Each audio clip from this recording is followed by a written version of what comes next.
G'day guys, welcome to Ask Woodford. My name is Christian Woodford. Now, Ask Woodford is all about you. Yes, this is all about answering your questions as it pertains to training, athlete development, injury reduction, rehab, or even life. We want to help everyone, and that comes from coaches, athletes, to the general population trainer, whoever it is. We also want to thank our sponsor, macironfitness.com.au. Mac Iron Fitness is the premium supplier of all bands, rollers, and massage therapy balls for Woodford Sports Science Consulting.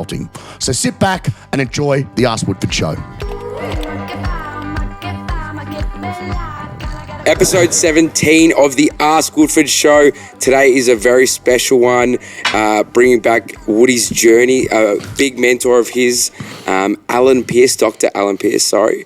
Guys, before we start, remember, if you love our page, Woodford SC on Instagram, if you love us on Spotify, Ask Woodford, and Christian Woodford on YouTube.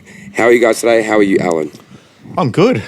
Well, thanks for having me on. G'day, Woody. Now, It's been a while. It's been a while. It's actually funny when, because remember, Alan, you are famous here. I think Woody's spoken about you that often. Like, I was excited to meet you. I was really excited. He's a good man. He's a good man. No, I've heard about you. Like, photos, even when he was back in the day. So I was really excited to have you here. For anyone who doesn't know, do you mind just explaining like what you do, kind of your role? What I do, I'm an upstart. I'm an upstart. Larrikin, yeah. Most hated man in football. No, I'm a neurophysiologist. So I have been looking at how the brain works and how it functions in both health and disease for nearly 25 years.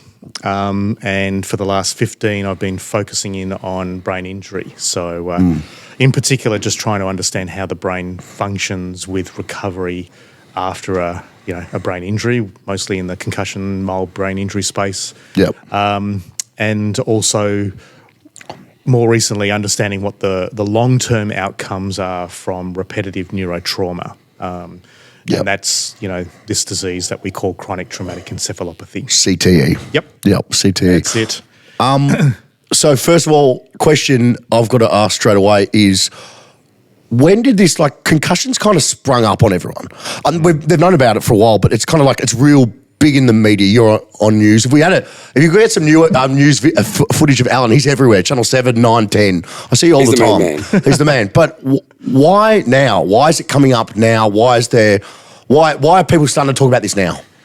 Oh, look, I think it's critical mass. Yep. We've known about this issue for 95 years. Yep. So, mostly in the boxing space. Yeah, which makes sense because it's a combat sport. Yeah, that's right. And we talk about boxers being punch drunk. Correct. Well, that was the name of the famous paper in 1928 by Harrison Martland, what he called punch drunk. Yep. And what he showed was boxers were, having basically brain damage from boxing and repetitive blows to the head. But it, all through the 20th century, it was all focused in on boxing only, and I guess it got highlighted really. It sort of really then, became an issue when Muhammad Ali got Parkinson's disease, and people went, "Oh shit, I think this is, maybe boxing's not so healthy for the brain." Yeah. But it was all just contained in that one sport. But in 2005, Bennett Omalu showed the first case of long-term brain damage. Was CTE. was that the NFL movie? Yeah, that's what right. Was Concussion. Concussion, yeah, with Will Smith. Will Smith, yeah. But that obviously helped the cause of understanding concussion, or well, the reason why the movie was made was because the pushback from the NFL. Huge, massive. Yeah, that guy got ostracized. The poor guy. Huge. That's right. Yeah, exactly. So it took a little while, but it didn't really start to hit Australia till about 2012. We're always behind the Yanks, aren't we? Well, yeah. Look, it's because of again population size. Yep. We don't have the same population to push things, but it was pure luck that Bennett Omalu found. It was CTE. luck. Yeah, luck. It was just luck because he looked at the brain of someone that just didn't seem to. He shouldn't be having Alzheimer's at 50 years of age. Yeah. So there was something seriously wrong. So he looked at the brain and when you look, you find.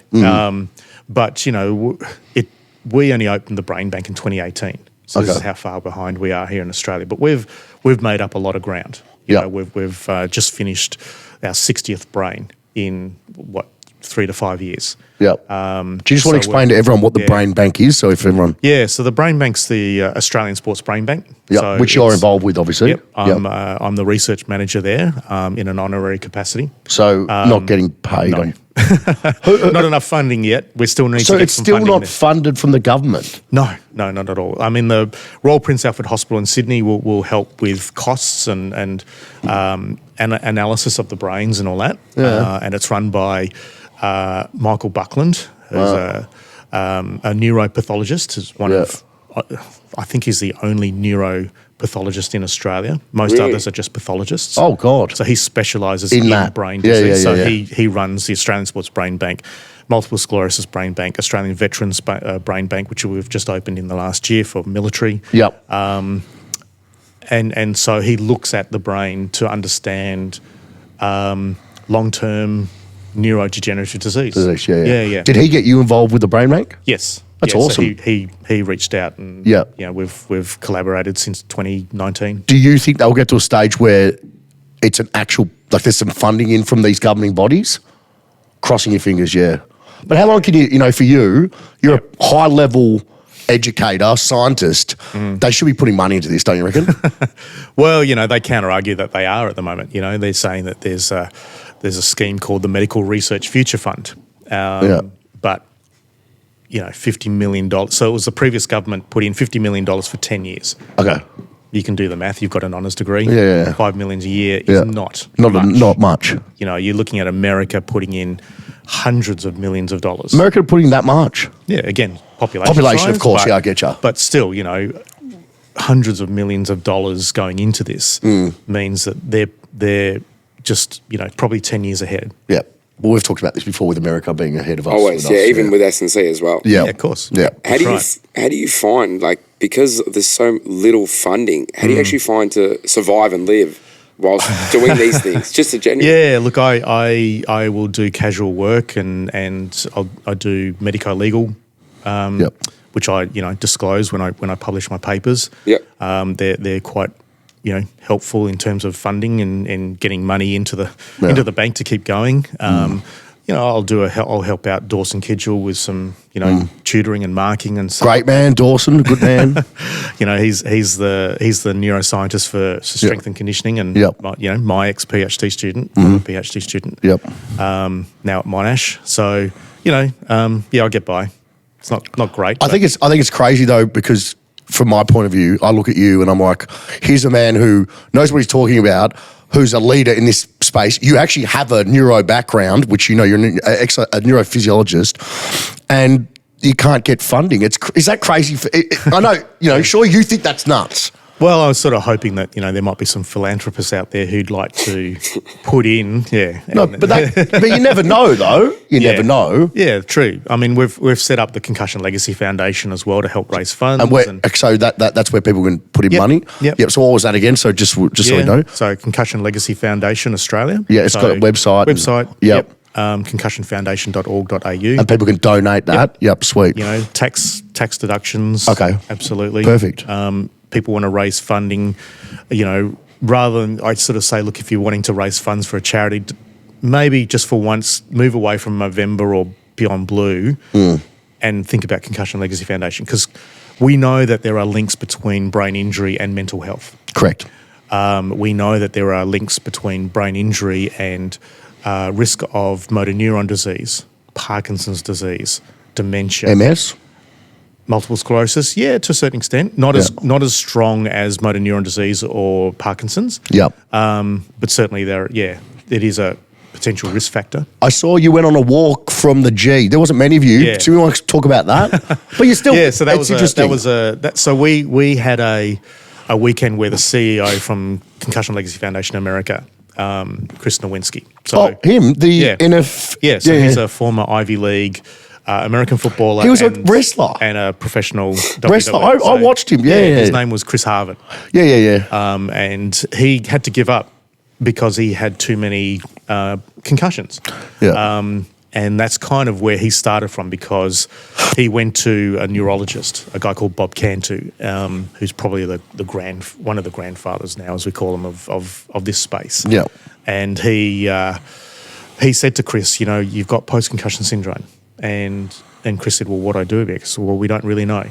So he said, well, I've got to do something about this. So that's where he started. So he came out a couple of months ago. We had a corporate lunch. Patrick Bynes talked at that. Oh, Paddy Bynes, mate. He said that. You two had a chat. Yeah. So we all got up there and had a chat and raised a bit of money again for Concussion Legacy Foundation. And then on the Sunday, actually on the Saturday, we took Chris out to a match where Seaford played Aspendale. You went to it? Okay, yeah. Because he's never seen... In the Mornington Peninsula? That's right. And he's never seen suburban footy. God, he'd been like, whoa. Yeah, he's seen Australian rules football. But he hasn't seen suburban football. That's right. And it was an eye-opening experience, put it that way. So he rolled up in his white Nikes and... White Nikes? It was the best that day. Yeah, because it poured. It was that day that we just had this massive band of showers, and it just went for like 40 minutes of just... Bad brain, floppy tackles. And then there was, shit ground. Oh, you can imagine the ground. First quarter, there was a brawl. Yeah. And he was just like, I've never seen this, and I can't understand why there would be,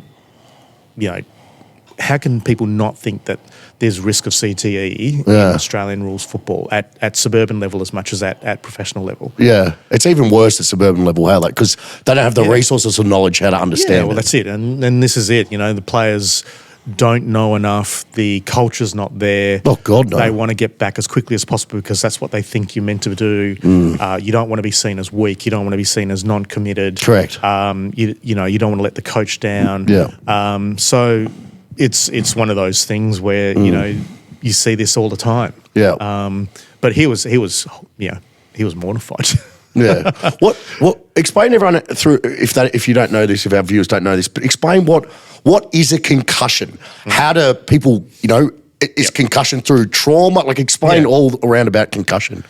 All right. So concussion is basically a mild brain injury. Okay. So on the spectrum of brain injury, you have severe down to mild, and concussion is sitting within that mild brain injury. So it's not high, but it's not.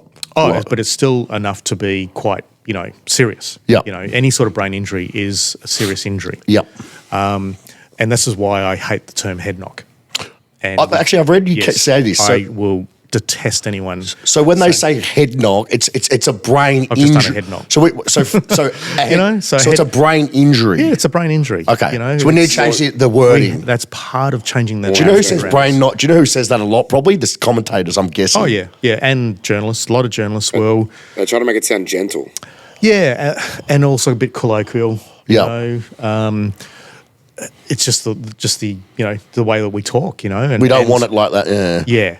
But do you find it the reason why it's like that is because it's not like a bone break or a strain where you can feel it and you know what I mean? That's why one of the issues is with it. That's right. So you wouldn't, I guess you wouldn't call a fracture a corky type of analogy. Yeah, gotcha. Or some sort of stomach cancer as a tummy ache. Correct. So we're underplaying it. We're really underplaying it. That's right. Okay. Exactly. So it is a brain injury. We call it has a constellation of symptoms, and this is what makes it so complex because there are probably about 20 signs and symptoms of concussion. So you both could be concussed and react a completely different way from each other. That's very individualised. What are some of those? That's right. So you're looking at, obviously, loss of consciousness only occurs in 10% of the time. Really? And that's one of the myths around this, that people go, oh, well, they're not concussed because they weren't knocked out. So loss of consciousness is certainly a sign, but it's certainly a minor of the overall spectrum of signs and symptoms. You have confusion, dizziness, loss of balance, what they call ataxia. So that's just incoordination of limbs. You have, what else? I always worry about that. I'm going to repeat myself here, but there's irritability, aggression. Why would you be aggressive? What's the reason behind that? Well, when you do get an impact to the brain, it releases a lot of molecules, neurotransmitters, the brain is basically just completely disrupted in its functioning. So you're a bit... And so anything can happen. Oh, I get you. Yeah. And especially on the football field, if someone comes up to you, I'm fine, just start. Oh, is that why you reckon? Oh, that makes sense though, because you see it a lot when they get fuck the doctor off. Get all so right. that's a symptom. That could potentially be a That symptom. would make sense because you see it a lot though, don't you? Exactly. Yeah, it makes sense. Headaches, neck pain. What else have we got? Sadness. Some people start crying. Uncontrollably without explanation. Jesus. But then, other signs too is and we saw this with the week before with Port Adelaide, no protective action when they get impacted on. So, get a big impact and they fall like a rag doll. Is it like that when they move, they put their hand up like that? That's a fencing position. Okay. They call that the fencing position, and it could range from that to that to that. It's what we call technically a tonic seizure. And that's where the brainstem has a bit of a convulsion. Jesus. And it sets off a spinal reflex. Cascade, yeah. Well, it's a spinal reflex. Yeah. So it's not necessarily at the higher levels Not the of the brain. supraspinal, the spinal level. But at the spinal level, that's Ooh, right. you get this. So I'm just clicking in my brain. Bit of neurobetween here. Yeah, I know what he's saying, mate. So it's not the supraspinal levels. It's happening at the spinal level. Yeah, So it's supraspinal is actually cortical, but that's okay. Yeah, sorry, he's got me there. The king. So let's talk about, they've got a concussion, right? And they're diagnosed with a concussion. So my question is, why the hell did they allow that Aaliyah player to come back on the ground? Well, see, this is part of the issue, right? So, let's just put aside the modern aspect of concussion management for a moment. Yeah. So essentially, until probably about 10 years ago, if symptoms recovered, that means you're cleared, you're okay. And that's the old way of thinking. And a lot of, old school doctors still run by that. So if you are concussed, but then all your signs and symptoms clear, you're good to go. Mm-hmm. But we know that the science, that's not the case. And this is why now there are a lot of changes to the concussion protocol. But there are still doctors around that still, default to that. Because that's all they ever know. Yeah, and so, in the case of Aaliyah, he went down, but he was taken off. Didn't he go down in that brace? No, Aaliyah just went down like a rag doll. Lockie Jones did the tonic And so seizure. the tonic seizure, so Lockie Jones came off? He came off, but he was diagnosed with a migraine. So wait, what? Yeah, so he was diagnosed with a migraine. Why migraine? Well, I can't answer that because I wasn't there. Okay, but this is what they've said. He was diagnosed with a migraine, right? Well, it wasn't a migraine, but anyway. But yes. And then Aaliyah's symptoms had cleared.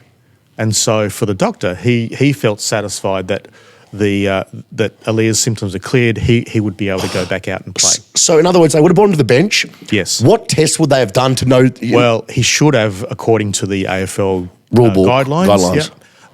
Is that he should have undertaken the head injury assessment, which is the Sports Concussion Assessment Tool version 5. Do you rate that? Look, not on the day, it's not too bad, but as you go further in time, its reliability and its sensitivity decreases. is poor. Yeah, okay. Yep. But on the day, it's okay? Yeah, but obviously, if you see the obvious signs of concussion, you don't need a head injury assessment. You can see it. Head injury assessments are generally like, Woody took a knock, collision, he looks a bit unsure, let's get him off, let's just make sure he's okay, let's run him through. Is it mainly just questions? Yeah, so it sets up in a sort of what they call a multimodality approach. So they have what they call Maddox questions, who you're playing. What day is it? Yeah, what day is it, but who you're playing, Yep. Which direction are we kicking, what quarter are we in, what's the approximate time, that sort of stuff. Yeah. And then they run through your symptoms. So you have a symptom checklist of about 20 symptoms. If they have more time, then they'll do a 10-word or a 5-word recall. So I'll give you 5 words. Can you repeat them back to me? Sorry, do they take them downstairs or They're do it? supposed to take them downstairs. Because it would be a lot. You can't do it up. Yeah, it'd be too hard much on distraction. Yeah. Yep. So they take them. They're supposed to take them downstairs. Yeah, so it should be somewhere around 10 to 20 minutes. Of assessment. And so after that, they do what they call a reverse digits span. So if I say 1, 2, 3, you have to say 3, 2, 2, 1. 1. Yeah. And then they might do a balance test as well, single leg, double leg, that sort of stuff. Okay. So that's what they should have done, but they didn't.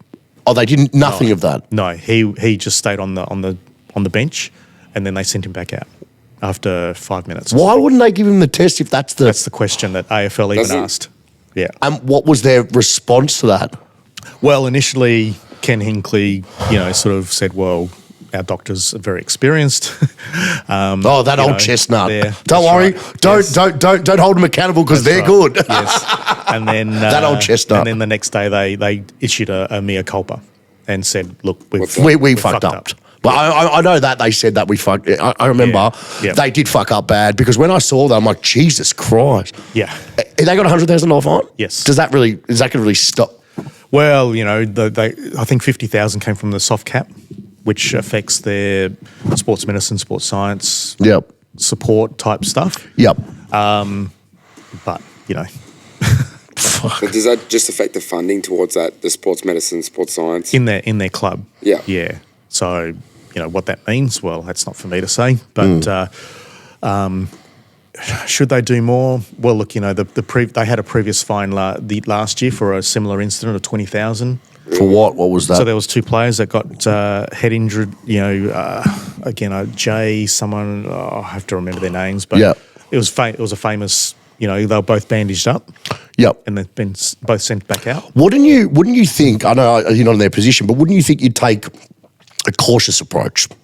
Well, that's what I've been campaigning about for the last 14, 15 years. Yeah. Is to be more cautious and to be more conservative. Which is strange from me. But the clubs, I'll play devil's advocate here.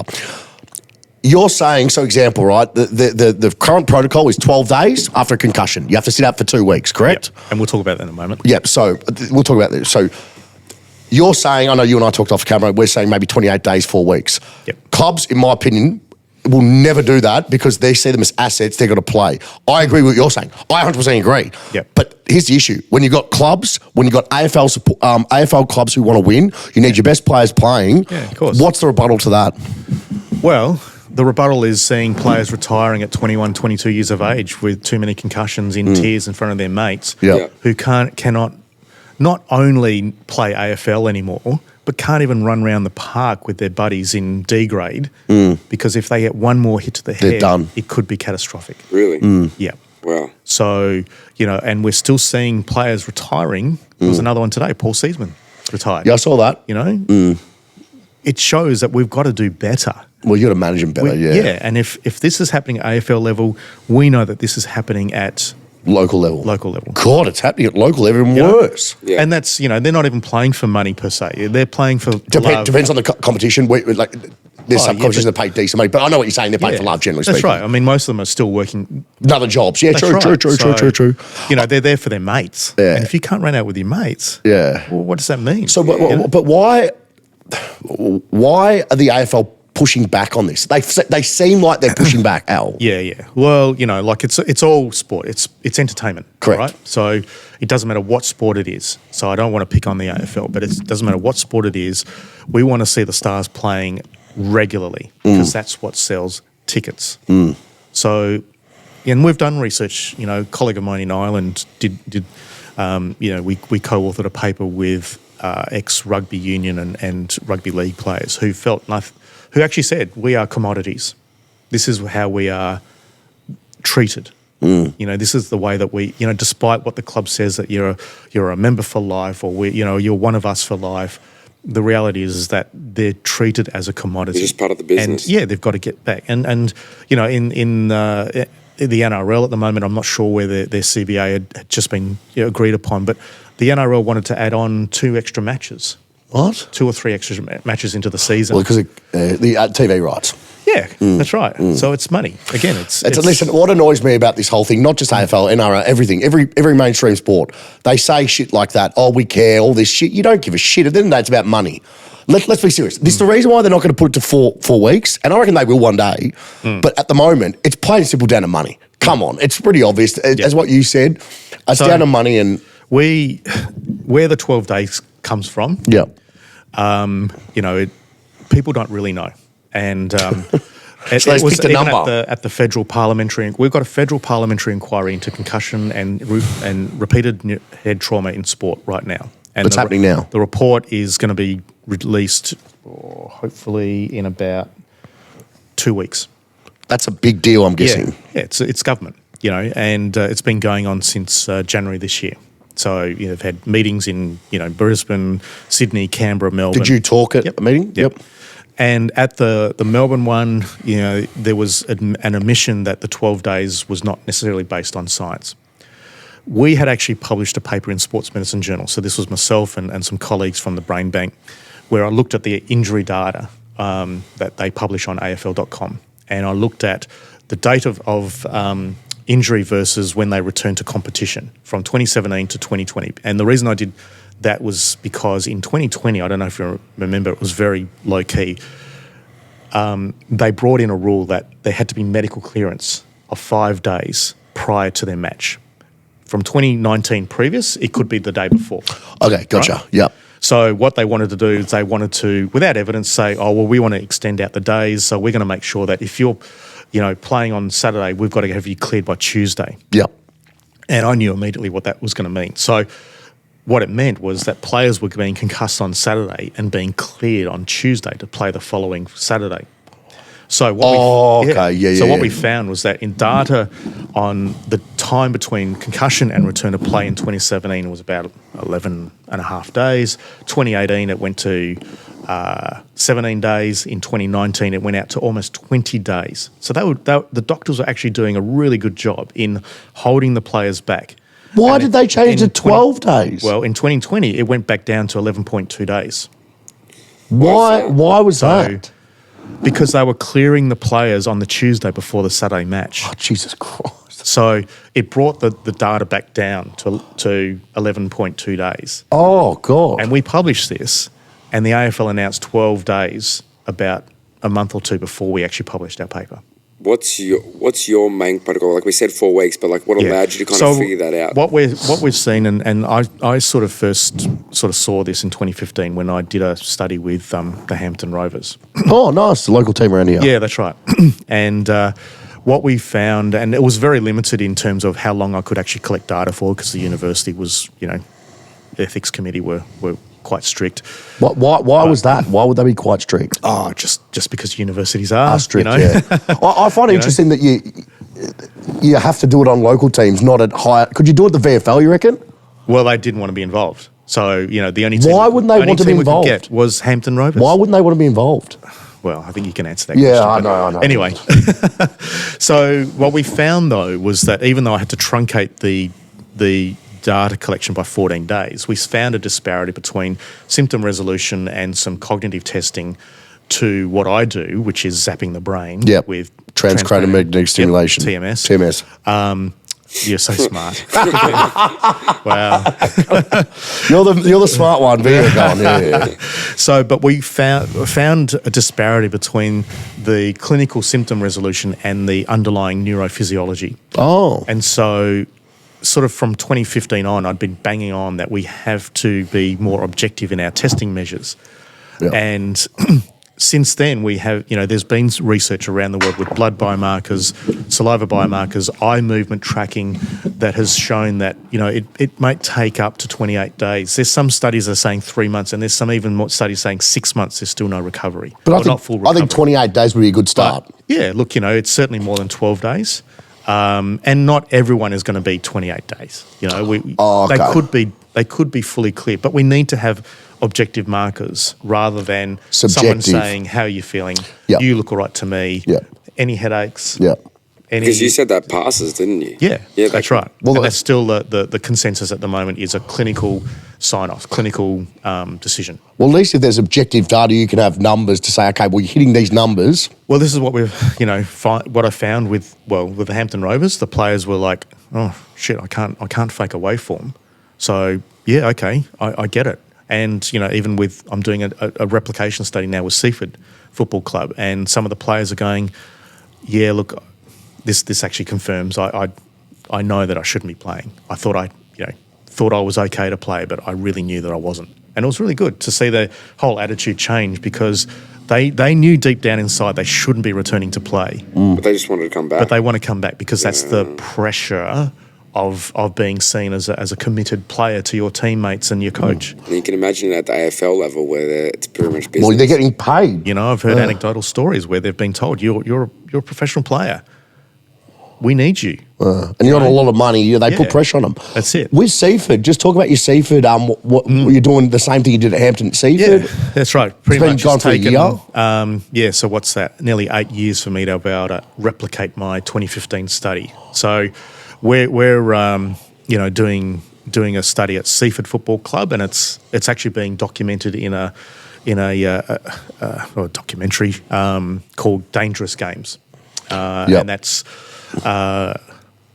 I think hopefully it'll come out obviously next year, but I'm not sure when it's going to be coming out next year. Yeah. But it's documenting not just my research, but the club in general, how the club views concussions, how the players are dealing with it. Have you had many concussions happen? Yeah. We're doing both, and the good thing is we're doing both men's and women's team. Which is good. You can see both. Yeah, and we've had probably about 6 or 7 men's and nearly a dozen women. Jesus. A dozen women. Yeah, which talks to what we're seeing in the emerging research that women seem to be more susceptible to concussion. Why is that, you reckon? Oh, look, there's a few reasons that we're still trying to find out.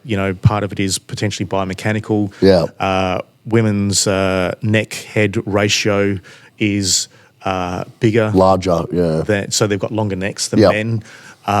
Possibly some neck strength, but we've done a bit of research with high level female athletes, and their neck. If you do a neck strength training program, it doesn't change their neck strength. They're already strong. Oh, interesting. So I'm not sure on that. Hormonal is another area that we've got to understand. So maybe the menstrual cycle has some influence on the neurophysiology of that. Oh, so there is research being done looking at menstruation cycle as a co-founder. Well, we know for a fact during a menstrual cycle, women are a higher chance of ACL rupture during their menstrual cycle. We know that as well, so it kind of makes sense. That's right. So it may influence that, but on the flip side, and I've done 3 studies now on the attitudes to concussion, like a psychological studies. Yeah, lackadaisical. Pardon? Very lackadaisical in terms of their response to concussion. Well, there were differences between men and women. Women took it more seriously? Yeah, absolutely. They do with most. More seriously. They do with most. Yeah.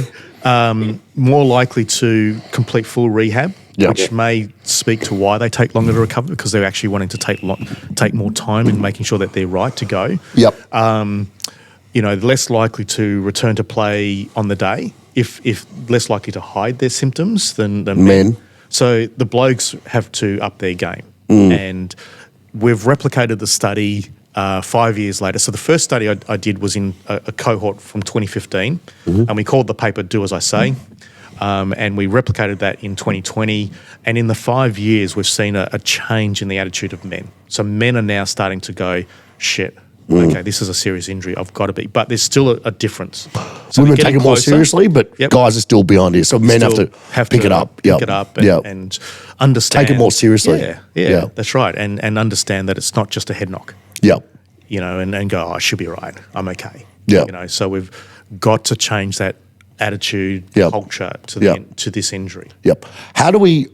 So we talked off camera about the days of when you do get a concussion, just being in a dark room. We used to call it that. I don't know what they call it. Cocoon. Yeah. Right. What is the evidence? What's the evidence saying now about recovery from a concussion? What should you do, etc.? Yeah. So again, this is where the science has kind of been ahead of the attitudes, and we've known since about 2012 that exercise rehabilitation is actually more effective at concussion recovery and long-term outcomes. So the whole idea of being in a darkened room was very traditional, because they thought that, you've had a brain injury, there'll be some inflammation, you should rest. And so the only way you can rest is shutting everything down.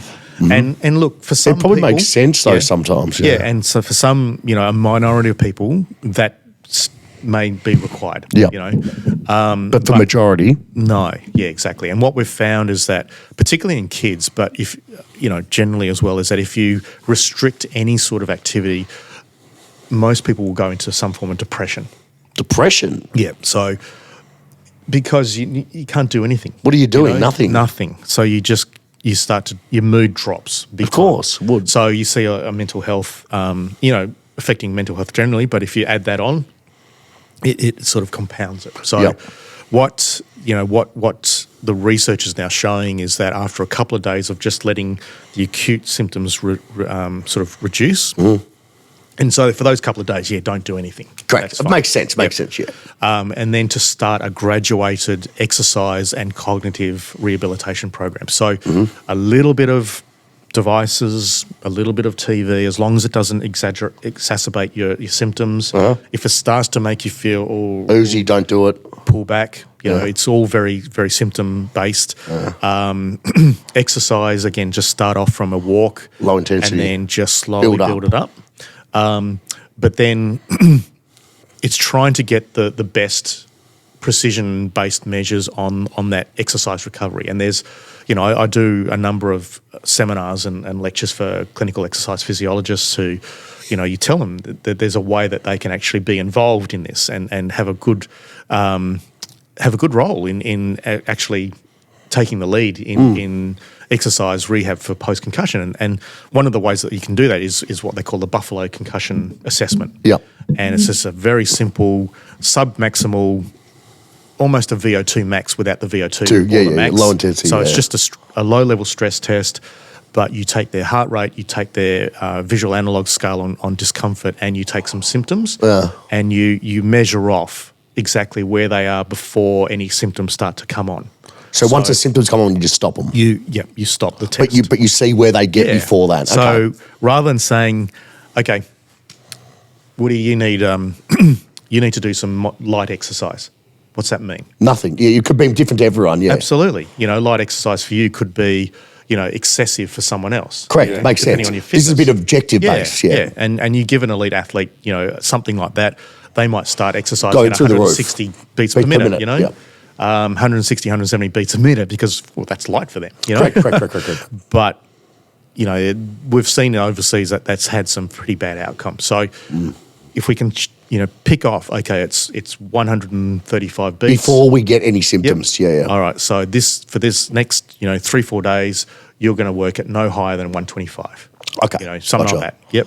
Yep. And monitor yourself. When you say cognitive, does the decision, so something on the phone or? Yeah, just anything that, you might be just wanting to read. That's a cognitive activity. Makes sense, yeah. I guess even, watching television that makes you think about it. Yeah. It's literally anything got to do with you. Yeah, your brain being Yeah. active, so. It's a lot of things. Yeah, that's right. I mean, people, we as able-bodied people take simple things really taking it for granted. The interaction between us takes a hell of a lot of brain power. Correct. And until someone has a brain injury and cannot understand what we're saying, you don't actually you take it for granted that this is using multiple areas of the brain. We're just chatting. I had a client had a stroke, Alan. Half his body went limp, and he said to me, what you just said, he said, I'll never take anything for granted again. That's right. For him to learn how to pick Relearn. something up, That's right. you have to relearn, you've got to strengthen those neural pathways again. Well, that's neuroplasticity. Correct. And that's, having another part of the brain to learn that. So, that part he had a stroke. Well, that part of the brain's dead. You got to relearn. So he's got to get another part of the brain to actually relearn. start to relearn those. And that's where skills. plasticity is so unbelievable. I was so obsessed with understanding neuroplasticity, the ability of the nervous system to adapt and learn new things, learn new movements, pretty much. Is that how you'd say neuroplasticity? It's a bit of both. So it's on one aspect, it's other parts of the brain taking over. But in other parts of the definition of neuroplasticity is that, when we used to think that, when you got to, 15, 16, 20 years of age, you could not learn anything new. It's wrong. And we now know that you are able to learn new skills right across the whole lifespan. So telling someone in their 50s that they can't learn how to play guitar, That's wrong. no, you can certainly learn it. What You is won't this- be as good as a kid, Of course, yeah. but you can still do it. I remember I used to use the word like putty. You don't Yeah. like that. No. What can we use instead? Circuits, like circuits, branches of a tree. Branches of a tree, that sort of stuff. Yeah. When does the CNS fully mature? 24? Oh, look, probably, mid-20s, maybe even to late 20s. Okay. Wow. But you can learn all the way up until you're dead, you're saying, pretty much. Yes, that's right. But it's not as quick as if you were younger, That's right. obviously. Yeah. But the conditions, and this is what makes it harder in older adults, is that the motivation's not there.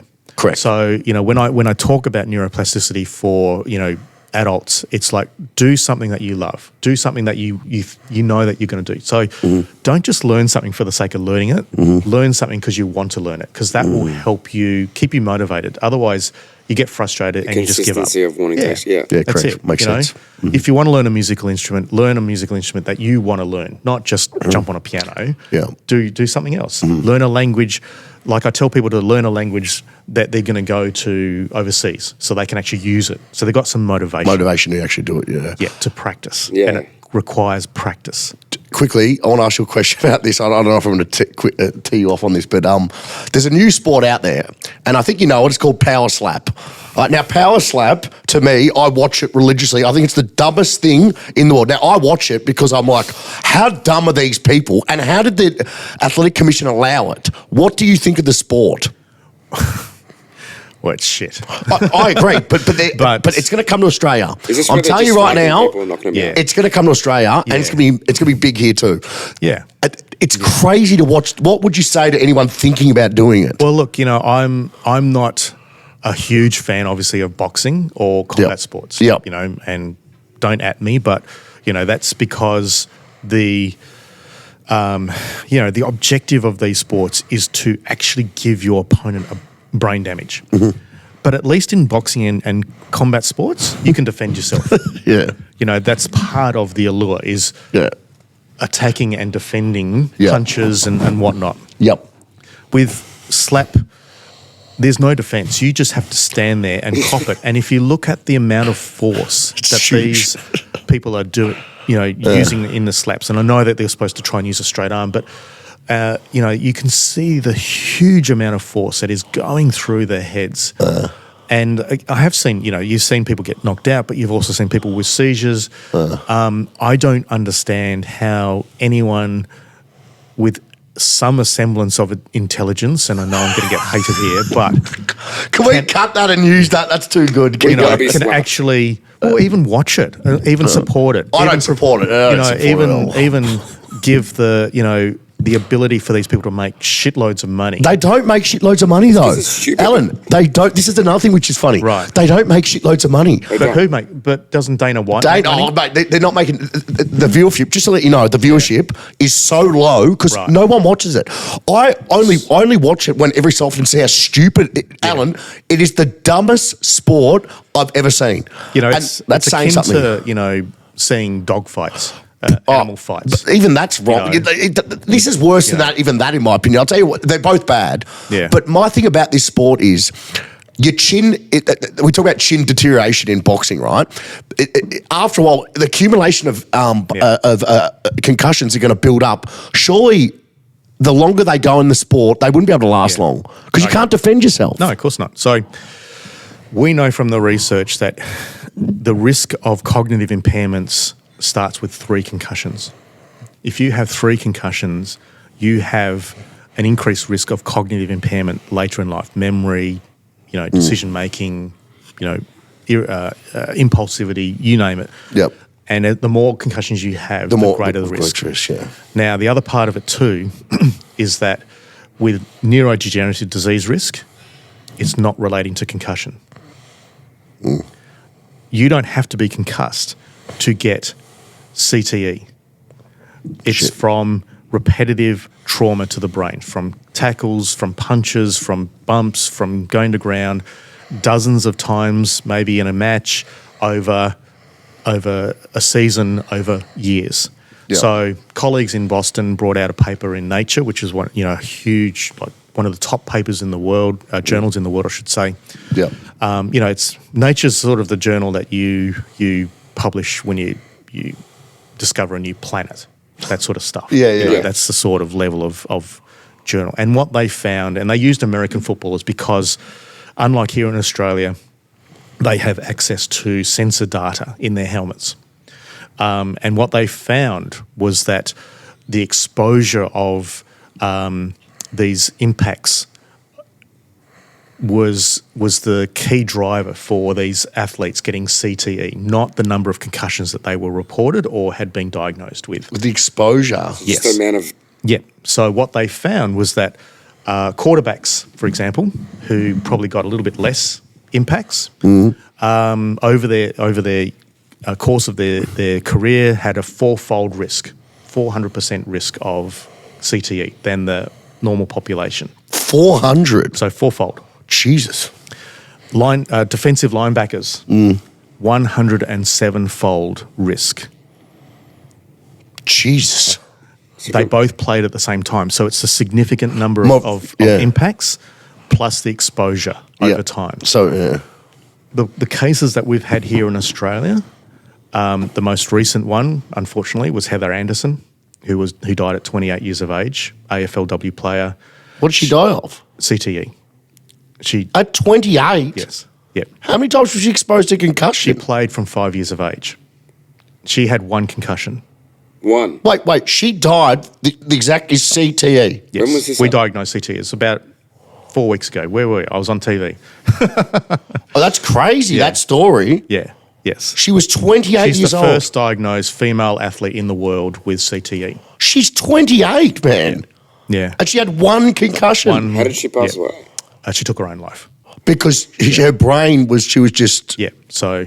Depression. That's what I got told when... Well, there were no signs. No signs? No signs. And in many of these cases, we're not seeing signs of mental health. And this is one of the reasons why I'm asking people to help raise funds for Concussion Legacy Foundation, because many people want to raise funds for mental health, Which is... thinking that the concussions is affecting mental health. And we see in a number of cases with CTE that despite the person saying that there's something wrong with my brain, they're not diagnosed with mental health issues. And all of a sudden, I don't want to get too dark on this, but it's just a impulsive event. Yeah. Jesus Christ. So if everyone out there, give where can they go to give funding for your thing? Where can we go again? Concussion Legacy Foundation. Concussion Legacy Foundation. Australia. That's Australia. Concussion Legacy Foundation Australia. It's important, I think, and I think I like what you said. I know people like to give to Beyond Blue and all these ones, which is fantastic, by the way. Yes. I'm not knocking that. We're not knocking that. We're not knocking that, but I think this would be fantastic if you would have a look. Alan, where can people find you if they want to communicate with you? Do you like social media? Social media is probably the easiest. So what are you, Dr. Alan Pearce?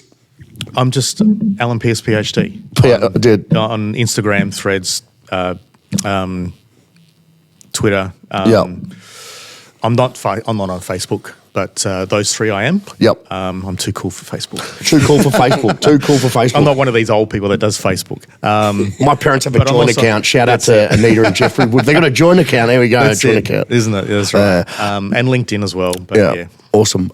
Listen, on behalf of myself, Chris, my entire company, we want to thank you for coming on today. I think today was fantastic. For me, I always get a kick out of hearing you talk about this stuff. I think it's fantastic. And I'm just mind blown. Yeah, it's a lot of information. I can understand why they try and simplify. I like when people simplify anything, but we're oversimplifying a very complex topic, and we need to understand it more. It's not a head knock. No. It's a brain injury, which is important, isn't it? Yeah. Yeah, anything you want to sign up on? Anything you want to say? I just want to say thank you. That was even for me, it's interesting. My pleasure. Yeah. It's just even talking to athletes. It's a moving space, so I'm sure I'll be back to give you some updates in the future. We'll love to have you back here on the future. We'd love that. And, as always, Alan, it's been a pleasure. Not a chore. Thank you very much. Guys, this has been episode 17? 17. Ask Woodford, the great man, my former supervisor, Dr. Alan Pearce. If you guys have actually any extra questions, what we might do is we might get Al back within the next few months anyway. So because people might go, shit, that knowledge was sensational. That was really good. And I think Donnie is going like this. I think it was a fantastic episode. You have a lot of clips for us, aren't you, Donnie? Which we'd like to hear. So you got any questions for him? And next time he's on, send them through and we'll ask him, because I'm guaranteed we're going to have heaps. So thanks as always, Alan. Thanks for coming on. Thanks, Dirk. Episode 17, Ask Woodford with the great man, Dr. Alan Pearce. Done. See you guys next week.